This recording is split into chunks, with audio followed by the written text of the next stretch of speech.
ये कहानी है दैत्य दंभिकासुर और महान राजा विक्रमादित्य की। दंभिकासुर एक ऐसा दैत्य था जो जवान और सुंदर औरतों को अपनी गुफा में उठा ले जाता, उनके साथ खेलता। जब उसका उनसे मन भर जाता तो वो उनकी जीवन लीला समाप्त कर देता। वो जिस भी राज्य में जाता त्राही त्राही मचा देता। कोई भी राजा या अन्य शूरवीर योद्धा उसका कुछ नहीं बिगाड़ पाते, क्योंकि दैत्य दंभिकासुर को देवताओं से वरदान प्राप्त था कि उसे बल से नहीं बल्कि बुद्धि से मारा जा सकता है। जो कोई भी उसे बल से मारने का प्रयास करेगा वो पत्थर का हो जाएगा। दंभिकासुर की मौत का रहस्य छुपा था उसकी 7 गुत्थियों में, यानी उसके 7 सवालों में। पर उसके साथ युद्ध करने वाले किसी भी राजा या शूरवीर को ये रहस्य मालूम नहीं था। इसलिए जब भी कोई उसके पाप कृत्य से दुखी हो उसके पास जाकर उस पर हमला करता तो देवताओं के वरदान स्वरूप वो पत्थर का हो जाता। हर तरफ दंभिकासुर का कहर मचा हुआ था। पत्थर का हो जाने के भय से कोई भी उसे रोकने का प्रयास नहीं करता। पर कहते हैं ना, जब पाप का घड़ा भर जाता है तो उसके भी फूटने का समय आ ही जाता है। हर जगह अपनी मनमानी कर एक दिन दैत्य दंभिकासुर ने उज्जैन नगरी की तरफ रुख किया। उज्जैन नगरी के ऊपर उस समय महान राजा विक्रमादित्य का शासन था। महाराज विक्रमादित्य न केवल बलशाली थे बल्कि वे बहुत बुद्धिमान भी थे। उन्हें हर प्रकार के कौशल में महारत हासिल थी। उन्हीं दिनों में विक्रमादित्य की नगरी उज्जैन में एक धनी साहूकार रहता था। साहूकार के 2 लड़के थे। बड़े का नाम महेंद्र था और छोटे का लखन। बड़े लड़के का विवाह तो साहूकार ने कर दिया था, पर छोटे बेटे का विवाह करने से पहले ही वो ईश्वर को प्यारे हो गए। पिता के गुजर जाने के बाद कामकाज और व्यापार संभालने की सारी जिम्मेवारी दोनों भाइयों पर आ गई। दोनों भाई दिल लगाकर कारोबार संभालने में लग गए। दोनों भाई जब काम कर शाम को घर आते तो दरवाजे पर खड़ी महेंद्र की पत्नी अपने पति को दाएं हाथ से लोटा भरकर पानी देती और बाएं हाथ से अपने देवर लखन को। एक दिन लखन ने सोचा, भाभी हर रोज मुझे बाएं हाथ से पानी पीने को देती है, आज मैं उनके दाएं हाथ से पानी पीऊंगा। शाम को जब दोनों भाई काम से लौटे तो लखन अपनी भाभी के बाएं हाथ से पानी पीने के लिए अपने खड़े होने के स्थान को बदलकर अपने बड़े भाई महेंद्र की जगह पर खड़ा हो गया और बड़ा भाई महेंद्र उसकी जगह पर खड़ा हो गया। लखन की भाभी जब उनको पानी देने के लिए आई तो उसने एक हाथ को दूसरे हाथ के ऊपर से करते हुए दाएं हाथ का लोटा अपने पति को दे दिया और बाएं हाथ में पकड़ा हुआ लोटा लखन को दे दिया। ये देख, लखन बोला, भाभी आज मैंने भैया के स्थान पर खड़ा होकर सीधे हाथ से दिया हुआ पानी पीना चाहा, परंतु आपने अपने हाथों को बदलते हुए मुझे बाएं हाथ से ही पानी दिया। आप मुझे बताएं, आपने ऐसा क्यों किया? लखन की बात सुनकर उसकी भाभी ने उत्तर दिया, अगर तुम्हें सीधे हाथ का दिया हुआ पानी ही पीना है तो तुम भी अपने लिए सीधे हाथ से पानी पिलाने वाली ले आओ। भाभी की कही हुई बात लखन को चुभ गई। वह बिना पानी पिए ही भाभी से कहने लगा, ये लो तुम अपना पानी का लोटा और मैं यहाँ से जा रहा हूँ और अब मैं तभी वापस आऊंगा जब मुझे सीधे हाथ से पानी देने वाली मिल जाएगी, वरना अपनी शक्ल नहीं दिखाऊंगा। इतना कहकर वो तुरंत मुड़ा और चल पड़ा। ये देख उसके बड़े भाई महेंद्र ने उसे रोकने की बहुत कोशिश की, पर वो नहीं माना और बोला, नहीं भैया, अब तो तभी वापस आऊंगा जब मुझे मेरे योग्य पत्नी मिल जाएगी। इतना कहकर वो घर छोड़कर चल दिया। चलते चलते वह अपने नगर से दूर कांचीपुरम शहर में पहुंच गया। कांचीपुरम का राजा चंद्रसेन एक धार्मिक विचारों वाला व्यक्ति था। उसके राज्य में चारों ओर अमन शांति का माहौल था, परंतु फिर भी राजा चंद्रसेन हमेशा दुखी रहता था। राजा के दुख का कारण था उसकी जवान बेटी चंद्रकला का स्वास्थ्य। चंद्रकला दिखने में तो अत्यंत खूबसूरत थी, पर उसे एक असाध्य रोग ने घेर रखा था, जिस कारण राजकुमारी हमेशा अचेत अवस्था में रहती थी। राजा ने बहुत सारे हकीम और वैद्य राजकुमारी को ठीक करने के लिए लगा रखे थे, लेकिन उनमें से कोई भी राजकुमारी को ठीक नहीं कर पा रहा था। ठीक कर पाना तो दूर, वे राजकुमारी चंद्रा की बीमारी तक नहीं ढूंढ पा रहे थे। राजा को हमेशा यही दुख सताए जाता कि उसकी बेटी का क्या होगा। जब सभी प्रकार के वैद्यों, हकीमों और पूजा पाठ तंत्र मंत्र से भी राजकुमारी चंद्रकला को कोई फायदा नहीं हुआ, तो राजा ने अपने राज्य में यह घोषणा करवा दी कि जो व्यक्ति मेरी बेटी को ठीक करेगा, मैं उसके साथ ही अपनी बेटी चंद्रकला का विवाह कर दूंगा और उसे अपना आधा राज्य भी दूंगा। लखन जब राज्य की राजधानी में पहुंचा तो उसने देखा कि वहां हर तरफ राजकुमारी की चर्चा हो रही थी। राज्य का हर कोई व्यक्ति राजा की घोषणा और राजकुमारी की बीमारी की बात कर रहा था। जब लखन ने एक व्यक्ति से इस बारे में पूछा तो व्यक्ति ने राजकुमारी की बीमारी से लेकर राजा की घोषणा तक का सारा किस्सा लखन को बताया। सारी बातें सुन लखन कुछ देर वहां खड़ा विचार करता रहा, फिर कुछ सोचकर वो राजमहल की तरफ चल पड़ा। एक जिंदा सांप राजा की लड़की के पेट में रहता था। सांप ने राजा की लड़की को अपने वश में किया हुआ था। जब रात होती तो वो कुछ देर के लिए राजकुमारी के मुख से बाहर निकलकर जंगल की तरफ चला जाता और सुबह होने से पहले ही वो फिर से उसके अंदर चला जाता। राजकुमारी इस बात से बिल्कुल अनजान थी कि उसके अंदर एक सांप ने डेरा डाला हुआ है। अनजाने में वो पूरी तरह से उस नाग के वश में थी। राजमहल में किसी को भी इस बात की भनक तक नहीं थी कि राजकुमारी के अंदर एक 7 फुट का सांप रहता है। सभी यही समझते कि पता नहीं राजकुमारी को क्या बीमारी लग गई जिसके कारण वो हमेशा अचेत रहती है। बड़े से बड़े वैद्य और हकीम भी इस बात का पता नहीं लगा पाए। लखन जब राजमहल के अंदर गया तो उसने देखा कि वहाँ पर बहुत सारे वैद्य और हकीम राजकुमारी को ठीक करने के लिए लगे हुए हैं। एक कोने में खड़े होकर चुपचाप लखन ये सारा माजरा देखने लगा। जब शाम का समय हुआ तो सभी हकीम और वैद्य धीरे धीरे करके वहाँ से चले गए। तब लखन राजा के मंत्री के पास गया और बोला, मंत्री महोदय, सभी अपना प्रयास कर चुके हैं, अब एक मौका मुझे भी दिया जाए। लखन की बात सुन मंत्री उसे अपने साथ ले राजा के पास जाता है और लखन का प्रस्ताव राजा के सामने रखता है। बेचारा हर तरफ से निराश हो चुका राजा एक बार अनमने ढंग से लखन की तरफ देखता है, फिर दुखी मन से कहता है, बताओ तुम मेरी बेटी का इलाज किस प्रकार करोगे। लखन राजा को प्रणाम कर बोला, महाराज, मुझे एक रात अपनी बेटी के साथ ठहरने की इजाजत दीजिए, तभी मैं किसी नतीजे पर पहुंच सकूंगा। एक बात और महाराज, मैं बिल्कुल एकांत में राजकुमारी के साथ रहना चाहता हूँ, तभी मैं अच्छे से ध्यान लगाकर राजकुमारी जी की बीमारी का पता लगा पाऊंगा। लखन की आत्मविश्वास भरी बातों से राजा के मन में हल्की सी उम्मीद जागी। उसने लखन को रात में राजकुमारी के साथ एकांत में रुकने की इजाजत दे दी। राजा की इजाजत मिलते ही लखन राजकुमारी के कक्ष में गया और उससे कुछ दूर एकदम चुपचाप बैठकर उसे देखने लगा। जैसे ही रात के 12 बजे का समय हुआ तो अचेत अवस्था में पड़ी हुई राजकुमारी के मुंह से सांप बाहर निकला और महल के परिसर से होता हुआ जंगल की ओर चला गया। ये सब देख लखन दंग रह गया। वो बिना कुछ हरकत किए चुपचाप वहीं बैठा रहा। जब रात का आखिरी पहर खत्म होने को आया तब वो सांप वापस लौटा और राजकुमारी चंद्रकला के मुख से होता हुआ पूरा उसके अंदर समा गया। दम साधे लखन ये सारा माजरा देखता रहा। सारा माजरा देख उसे समझते देर न लगी कि राजकुमारी की सारी बीमारी की जड़ ये सांप ही है। सुबह हुई तो राजा चंद्रसेन डर और बेसब्री के मिश्रित भावों के साथ लंबे लंबे कदम रखता हुआ अपने मंत्री के साथ राजकुमारी के कमरे में आया और बेसब्री से उसने लखन से पूछा, बताओ लड़के, तुम किस नतीजे पर पहुंचे? क्या मेरी बेटी ठीक हो जाएगी? लखन बोला, महाराज, मुझे राजकुमारी की बीमारी का पता चल गया है और ईश्वर ने चाहा तो वो जरूर ठीक हो जाएगी। आप मुझे एक रात का समय और दीजिए और मेरे लिए एक तलवार, एक मिट्टी से भरी हुई बड़ी सी बाल्टी का इंतजाम कर दीजिए। लखन की बात सुन राजा को बहुत सुकून मिला। उसने मंत्री को लखन के द्वारा मांगा गया सारा सामान उसे देने का निर्देश दिया। अब सभी को इंतजार था तो बस रात का।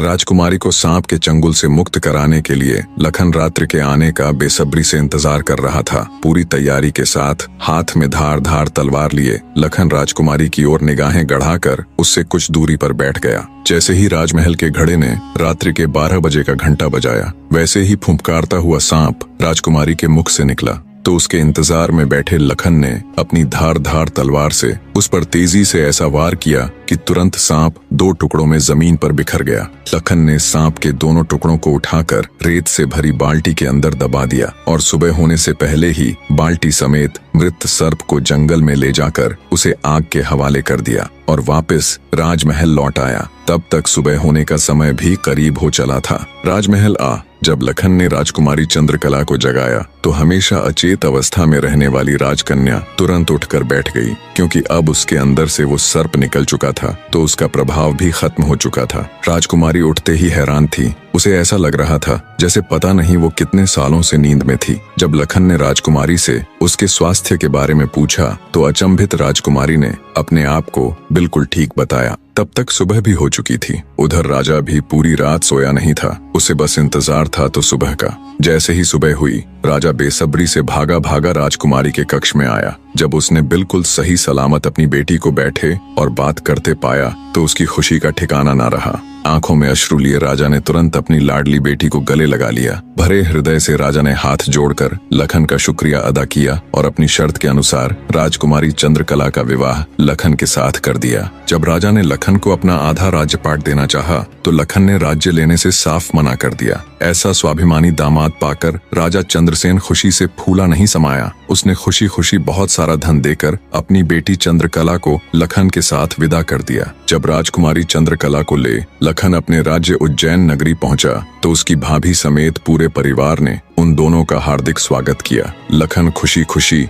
अपनी नवविवाहिता पत्नी राजकुमारी चंद्रकला के साथ रहने लगा। कुछ ही दिन बाद उज्जैन नगर में एक भव्य समारोह था जिसमें राजकुमारी चंद्रकला भी अपनी भाभी के साथ समारोह देखने गई हुई थी। तभी मेले में दूसरी तरफ से दैत्य दंभिकासुर ने प्रस्थान किया। इतने बड़े दानव को देख समारोह में हड़कंप मच गया। हर कोई अपनी जान बचाने के लिए इधर उधर भाग रहा था। दैत्य को देख राजकुमारी चंद्रकला भी अपनी भाभी के साथ जब समारोह से भागकर जाने लगी तभी दंभिकासुर की नजर राजकुमारी चंद्रकला पर पड़ गई। राजकुमारी के रूप यौवन को देखते ही दानवराज दंभिकासुर उस पर मोहित हो गया। दैत्य अपने पूरे जीवन काल में बहुत सी स्त्रियों के साथ खेला था पर आज तक उसने इतनी सुंदर स्त्री कभी नहीं देखी थी। पलक झपकते ही उसने चंद्रकला को उठा लिया और उसे राज्य के बाहर अपनी गुफा में ले गया।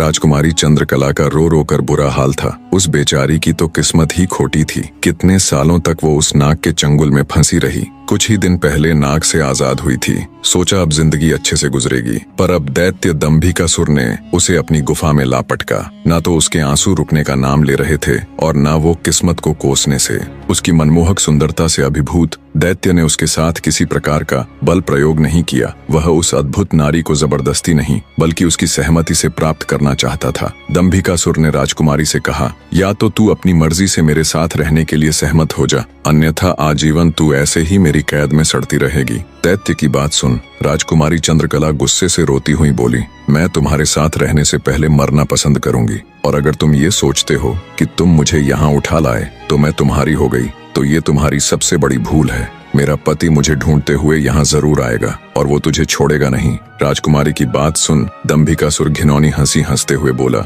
लगता है तुम पागल हो गई हो। मैंने तुम्हें यहाँ 7 तालों के भीतर बंद किया है। यहाँ तक किसी का भी पहुँचना असंभव है, और अगर गलती से कोई यहाँ तुझे ढूंढता हुआ आ भी गया तो मैं उसे एक कीड़े की तरह मसल दूंगा। ये तो तेरी सूरत मुझे भा गई, वरना अब तक तू भी कब की ऊपर जा चुकी होती। तेरी भलाई इसी में है कि तू स्वेच्छा से मेरी बात मान जा, वरना अंजाम बहुत बुरा होगा। इतनी बात कह दंभिकासुर वहां से चला गया। उधर जब मेले से दंभिकासुर राजकुमारी को उठाकर ले गया था तो लखन की भाभी बेचारी बेबस और लाचार सी बस उसे देखती रह गई। बहते अश्रुओं के साथ वो घर जाती है और सारा किस्सा लखन को कह सुनाती है। भाभी की बात सुन लखन के पैरों नीचे से जमीन सरक जाती है। वो तुरंत भारी कदमों से अपनी पत्नी चंद्रकला को खोजने निकल पड़ता है। कई दिनों तक जंगलों और शहरों की खाक छानता भूखा प्यासा लखन अपनी पत्नी को ढूंढता ढूंढता भटक रहा था। तभी उसे एक कुटिया दिखाई देती है। थका हारा लखन जब कुटिया के अंदर जाता है तो उसे अंदर एक साधु बाबा दिखाई देते हैं। लखन उनको प्रणाम कर वहीं बैठ जाता है। लखन की हालत देख महात्मा जी ने पहले उसे अच्छे से जलपान कराया और फिर बोले, बेटा तुम कौन हो और यहाँ जंगलों में क्यों भटक रहे हो। तब लखन महात्मा जी को अपनी सारी व्यथा कह सुनाता है। लखन की सारी दास्तान सुन महात्मा जी बोले, बेटा तुम जिस राक्षस की बात कर रहे हो उसका नाम दैत्य दंभिकासुर है। वो जहाँ भी जाता है तबाही मचा देता है। आज तक उसे कोई भी परास्त नहीं कर पाया। जिसने भी उससे मुकाबला करने की कोशिश की वो पत्थर का बन गया। इसलिए मेरी सलाह मानो और वापस अपने घर लौट जाओ, इसी में तुम्हारी भलाई है। उसके पीछे जाकर क्यों अपने प्राण गंवाते हो। साधु की बात सुन क्षण भर के लिए लखन सन्न रह जाता है। थोड़ी देर बाद धड़कते दिल के साथ उठकर वो महात्मा जी के चरण पकड़ लेता है। उसकी आंखों में डर और साहस के मिश्रित भाव थे। अपनी पत्नी को याद कर लखन ने आंखों में आंसू भरकर कहा, नहीं महाराज, मैं ऐसा कदापि नहीं कर सकता। मेरी पत्नी उस दैत्य के चंगुल में है और उसे छुड़ाने के लिए मैं कुछ भी कर सकता हूँ। हे साधु बाबा, अब आप ही मेरी आखिरी उम्मीद हैं। घर तो मैं नहीं जाऊंगा, चाहे मेरे प्राण ही क्यों न चले जाएं। लखन की बात सुन साधु महाराज ने गहरी सांस ली और कुछ पल सोचने के बाद कहा, देख लो बेटा, मैं एक बार फिर कह रहा हूँ, उस दैत्य के सामने तुम्हारे बचने की संभावना बहुत कम है। लखन बोला, महाराज मुझे मेरे प्राणों की जरा सी भी फिक्र नहीं है। आप तो बस मुझे उस तक पहुँचने का मार्ग बताए कृपया। लखन के दृढ़ निश्चय को देख महात्मा जी ने फैसला किया कि वे उसकी मदद करेंगे। गहरी सांस लेते हुए वे बोले, तो सुनो बेटा, दैत्य दंभिकासुर कोई साधारण राक्षस नहीं है। उसने सालों तपस्या करके देवताओं को प्रसन्न कर उनसे वरदान प्राप्त किया है कि जो कोई भी प्राणी उस पर हमला करेगा तो वह तुरंत पत्थर का बन जाएगा। उसे पराजित करने का सिर्फ एक ही उपाय है, वो है उसकी 7 गुत्थियों को हल करना, यानी उसके 7 प्रश्नों के सही जवाब देना। अगर तुम्हारे एक भी जवाब से वो संतुष्ट नहीं हुआ, अर्थात तुमने गलत जवाब दिया, तो भी तुम तुरंत पत्थर के बन जाओगे। उसके हर एक सवाल के हर सही जवाब के साथ उसकी शक्ति कम होती चली जाएगी और उसके सभी 7 प्रश्नों का ठीक ठीक जवाब देने पर अंततः वो शक्तिहीन हो जाएगा। फिर तुम उसके ऊपर आक्रमण कर उसे पराजित कर सकते हो। पर बेटा, वो बिना शक्तियों के भी बहुत बलशाली है, तुम फिर भी उसका मुकाबला नहीं कर पाओगे। महात्मा जी की बात सुन और दैत्य दंभिकासुर को पराजित करने का पूरा उपाय जान। डर की लहर के साथ लखन का पूरा शरीर झनझना जाता है, पर फिर वो अपनी पत्नी को याद कर दैत्य दंभिकासुर के पास जाने का निर्णय लेता है। लखन ने महात्मा जी के चरण छूकर कहा, महाराज, मैं तैयार हूँ, कृपया मुझे उस दैत्य के पास जाने का मार्ग बताएं। महात्मा जी ने लखन को आशीर्वाद देते हुए दैत्य दंभिकासुर की गुफा का रास्ता बता दिया। दृढ़ निश्चय कर एक अदम्य जोश के साथ लखन दंभिकासुर की गुफा की ओर चल पड़ता है। कुछ देर तक कठिन यात्रा करने के बाद लखन उस भयानक गुफा के द्वार पर पहुंच जाता है। वह अपनी तलवार निकालकर गर्जना करता है, दंभिकासुर बाहर आ और मेरा सामना कर। लखन की ललकार सुनकर दंभिकासुर गुफा से बाहर आता है और क्रोध में दहाड़ता है, कौन मूर्ख है जो मेरी शांति को भंग कर रहा है। भारी भरकम विशालकाय दानव को देख लखन के पूरे शरीर में सिरहन दौड़ गई। हिम्मत जुटाते हुए लखन बोला, हे दुष्ट राक्षस, मैं उस स्त्री का पति हूँ जिसे तू बलपूर्वक उठाकर लाया है। पूछ तेरे वो 7 सवाल, मैं जवाब देने के लिए तैयार हूँ। सवालों की बात सुन दंभिकासुर चौंक गया, फिर कुछ सोचकर बोला, ओ तो तू उस धूर्त साधु से मिलकर आया है, उसी ने तुझे मेरे रहस्य का पता बताया है। पर अब क्या फायदा, मैं तेरी फूल सी पत्नी को तो कच्चा ही निगल गया हूँ। क्या स्वादिष्ट मांस था उसका। दैत्य दंभिकासुर का इतना कहना था कि लखन अपना आपा खो बैठा और आगे बढ़कर पूरी ताकत के साथ तलवार से दैत्य पर वार किया। लेकिन जैसे ही उसकी तलवार दैत्य को छूती है, देवताओं के वरदान के कारण वो भी तुरंत पत्थर का बन जाता है। दैत्य दंभिकासुर छल कपट से झूठ बोलकर पत्थर का बना देता है। लखन के पत्थर का बनते ही दैत्य दंभिकासुर जोर जोर से शैतानी हंसी हंसता है। बड़ा आया था मेरी 7 गुत्थियों को सुलझाने वाला।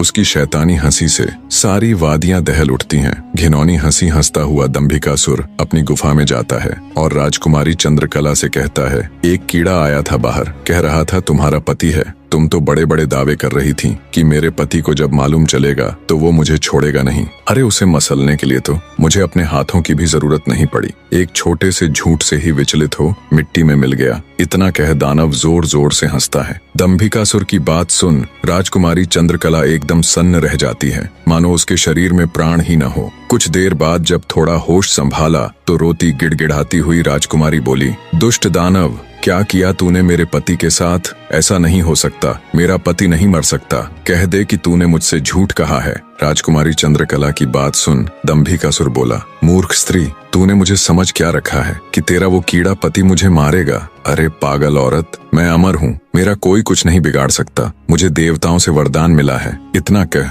दंभिकासुर राजकुमारी के बिल्कुल पास जाकर बोला, अब तो तेरा पति भी नहीं रहा, अब तो मेरी बात मान ले। दानव की बात का कोई प्रतिवचन दिए बिना बेचारी राजकुमारी बेजान सी धरती पर गिर पड़ती है। उसकी आंखों से लगातार अश्रु बह रहे थे। उधर जब अपनी पत्नी को खोजने गया लखन कई दिनों तक घर नहीं लौटा तो उसके परिवार वाले अत्यंत चिंतित थे। लखन की माँ और उसकी भाभी का तो रो रो कर बुरा हाल था। लखन का बड़ा भाई महेंद्र भी गहरी चिंता में था। अंततः कुछ भी न सूझने पर महेंद्र अपने अनुज भाई लखन को खुद ढूंढने का निश्चय कर अपनी माता व पत्नी से आज्ञा ले घर से चल पड़ता है। बड़ा भाई महेंद्र लखन की खोज में जंगल में भटकते हुए उसी साधु की कुटिया पर जा पहुंचा। उसने महात्मा जी को प्रणाम किया और थोड़ी देर सुस्ताने के लिए वहीं साधु की कुटिया के बाहर बैठ गया। महेंद्र को देख महात्मा जी ने उससे पूछा, हे वत्स, तुम इस निर्जन जंगल में क्यों भटक रहे हो। तो महेंद्र ने शुरू से अंत तक सारा वृत्तांत महात्मा जी को सुनाया। सारा वृत्तांत सुन महात्मा जी के चेहरे पर चिंता की लकीरें उभर आईं।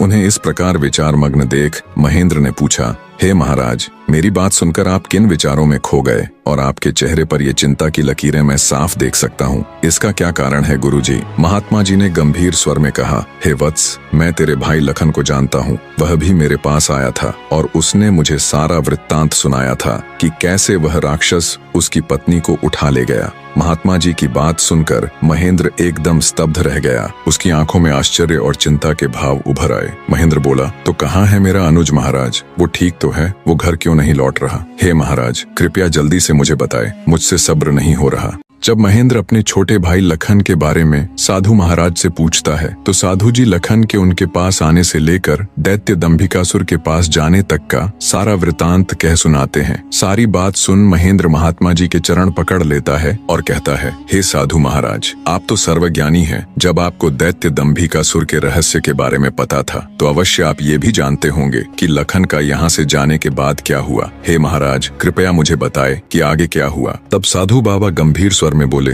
हे वत्स, आगे वही हुआ जिसका मुझे पहले से ही भय था। मैंने लखन को जाने से पहले बार बार समझाया था और उसे अच्छी तरह से उस दुष्ट दानव की शक्तियों से अवगत भी करवाया था, पर उसने मेरी बात नहीं मानी और अपनी पत्नी को बचाने के लिए उस दैत्य से भिड़ गया। फलस्वरूप उस धूर्त दानव ने छल कपट से उसे भी पत्थर का बना दिया। इतना सुनते ही महेंद्र को कांटो तो खून नहीं, उसका चेहरा एकदम से पीला पड़ गया और हल्क सूख गया। कुछ दिन पहले ही तो उनके पिताजी उन्हें छोड़कर चले गए थे और अब उसे जान से भी प्यारा छोटा भाई लखन भी पत्थर का बन गया। उसकी हालत देख महात्मा जी उसे सांत्वना देते हुए बोले, बेटा अब क्या हो सकता है, होनी को कौन टाल सकता है। महेंद्र तो जैसे शून्य में था, मानो उसके शरीर में प्राण ही ना हो। कुछ देर तक वहां घोर सन्नाटा छाया रहा। कुछ होश ठिकाने आने पर आंखों में अश्रु लिए महेंद्र बोला, हे महाराज, अब आप ही मेरी मदद कीजिए और मुझे रास्ता दिखाए जिससे मेरा अनुज फिर से अपने मानव रूप में लौट आए। महेंद्र की बात सुन महात्मा जी बोले, बेटा ऐसा तो कोई रास्ता नहीं है। जैसा कि मैंने बताया, उस दुष्ट दानव की 7 गुत्थियों का जवाब देना ही इस समस्या का एकमात्र हल है। कोई व्यक्ति जब उसके सभी सवालों के जवाब देकर उसे पराजित कर मौत के घाट उतार देगा, तब तुम्हारा भाई लखन ही नहीं बल्कि उस मक्कारी दैत्य द्वारा श्रापित किए गए सभी जीव अपने वास्तविक रूप में लौट आएंगे। महेंद्र बोला, महाराज, आप तो सर्वशक्तिमान हैं, फिर आप ऐसा क्यों नहीं करते?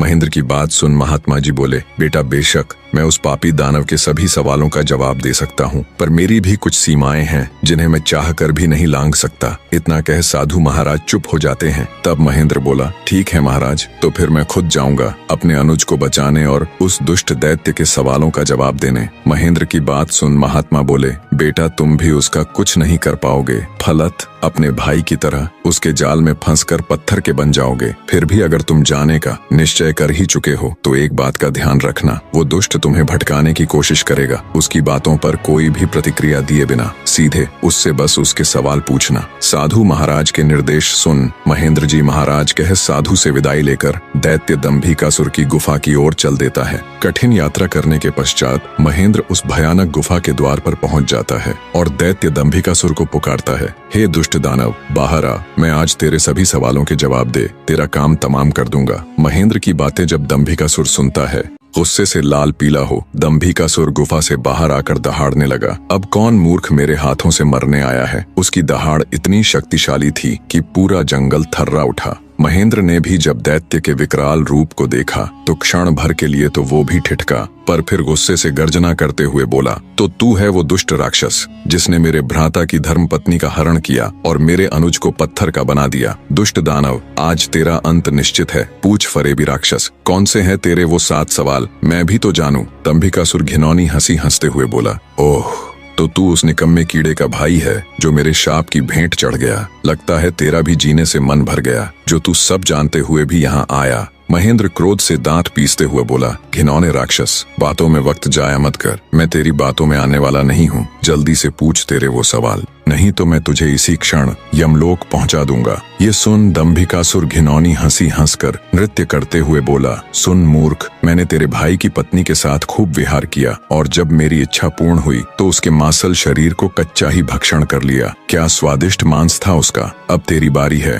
पर तुझे तो मैं पत्थर भी नहीं बनाऊंगा, सीधे तेरे टुकड़े टुकड़े कर डालूंगा। दैत्य दंभिकासुर के बोले गए ये बोल महेंद्र की छाती में किसी भाले की तरह लगे। अपने भ्राता की पत्नी के बारे में कहे गए शब्दों से उसके तन बदन में आग लग गई। सब कुछ अच्छे से जानते हुए भी महेंद्र अपने ऊपर काबू नहीं रख सका और दैत्य दंभिकासुर को मारने के लिए तेजी से उसकी तरफ लपका। जैसे ही उसने दैत्य के ऊपर अपनी पूरी ताकत लगा तलवार से वार किया, वैसे ही अपने भाई की तरह पल भर में वो भी पत्थर का बन गया। उसके पत्थर का बनते ही दंभिकासुर हंसते हुए बोला, तुम दोनों भाइयों की किस्मत में यही था कि तुम दोनों युगों युगों तक मेरी गुफा के प्रहरी बनकर रह जाओगे। इतना बुदबुदाकर दंभिकासुर अपनी गुफा में जाता है और राजकुमारी चंद्रकला को भी ये सब बता देता है और कहता है, तेरे दोनों रक्षक तो मेरे सामने ढेर हो गए, अब तू किसकी आस लगाए बैठी है, मूर्ख स्त्री। राजकुमारी चंद्रकला के रो रोकर आंसू सूख चुके थे, अब बचा था तो केवल क्रोध और ज्वाला। जलती हुई आंखों के साथ गुस्से में दहाड़ती हुई राजकुमारी बोली, दुष्ट राक्षस, तू क्यों इतना खुश हो रहा है? मुझे तेरा अंत साफ नजर आ रहा है, देख मेरी आंखों में। राजकुमारी चंद्रकला के तेवर देख और उसकी बात सुन दंभिकासुर विचलित सा हो जाता है और बिना कुछ कहे ही वहां से चला जाता है। उधर लखन महेंद्र के घर में तो लखन के न आने से पहले ही मातम पसरा हुआ था। ऊपर से अब महेंद्र भी वापस नहीं लौटा तो उसकी पत्नी और माँ का बुरा हाल था। अंततः महेंद्र की पत्नी अपनी सासू माँ से कहती है, माँ जी, आखिर कब तक हम ऐसे ही रोते बिलखते उनका इंतजार करते रहेंगे? बहू की बात सुन बुढ़िया माँ बोल पड़ी, तो और बेटी हम कर भी क्या सकते हैं इसके सिवाय? महेंद्र की पत्नी बोली, हम अपने राजा के पास जाकर उनको ये सब बताएंगे, वो अवश्य हमारी मदद करेंगे। बहू की बात बूढ़ी माँ को उचित लगी। दोनों तुरंत राजा विक्रमादित्य के पास चल पड़ती हैं। कहानी का अगला अध्याय भी बहुत जल्दी आने वाला है, बने रहे।